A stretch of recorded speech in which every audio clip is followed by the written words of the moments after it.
সুজয় স্বপ্ন ছিল কলেজে উঠবে নেতাজি সুভাষচন্দ্র বসুর ছবি, আর যেমন ভাবা তেমন কাজ। মাত্র 5 দিনের মাথায় 100 ওয়ার্ড পেপার খরচ করে আঁকতে বসলেন ছবি। তুলির টানে ফুটিয়ে তুলল নেতাজি সুভাষচন্দ্র বসুর ছবি। বাঁকুড়ার খাতড়া মহকুমার খাতড়া কাশীপুরে বাড়ি সুজয় মোদীর। বয়স মাত্র 20 বছর। খাতড়া কলেজের 2য় বর্ষের ছাত্র। আর এই বয়সেই নিজের উদ্যোগে নিজের চেষ্টায় রং তুলি দিয়ে ফুটিয়ে তুললেন এত বড় মাপের নেতাজি সুভাষচন্দ্র বসুর ছবি। আজ স্বাধীনতা দিবসের দিনে কলেজে উঠল 28x18 ফুটের নেতাজি সুভাষচন্দ্র বসুর ছবি। দীর্ঘদিনের স্বপ্ন ছিল তিনি ওয়ার্ল্ড রেকর্ড করবেন, কিন্তু সে আর হয়ে ওঠেনি। তাই তিনি দীর্ঘদিন ধরে চেষ্টা করে 28x18 ফুটের নেতাজি সুভাষচন্দ্র বসুর ছবি আঁকলেন, এবং সেই ছবি আজ 15ই অগস্টের দিনে বাঁকুড়া খাতড়া কলেজের দেওয়ালে ঝুলানো হলো ছবি। আর সেই ছবি দেখে খুশি কলেজের প্রিন্সিপাল থেকে ছাত্রছাত্রী সকলে। কি জানাচ্ছেন সুজয়, চলুন শোনাবো আপনাদের।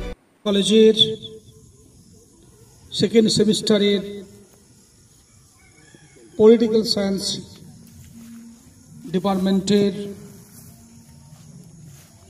অন্যতম কৃতি ছাত্র সুজয় মোদী,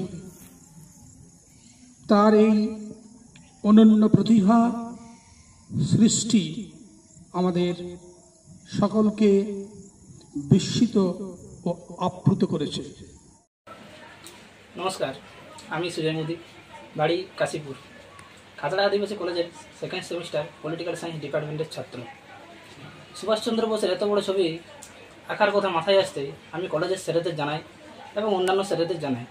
ওনারা আমাকে প্রচুরভাবে সহযোগিতা করেছেন এবং উৎসাহিত করেছেন। এই ছবিটা আঁকার জন্য আমার বন্ধুরা আমার খুব প্রচুরভাবে সহযোগিতা করেছেন।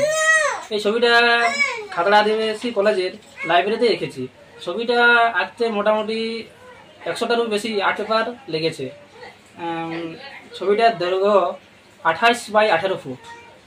সম্ভবত এটাই সুভাষচন্দ্র বোসের সবচেয়ে বড় ছবি গোটা বিশ্বের মধ্যে।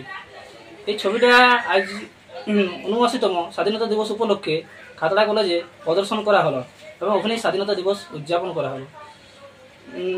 কলেজের স্যারেরা বলেছেন এই ছবিটা ওনারা সংরক্ষণ করে কলেজেই রাখতে চান। নমস্কার।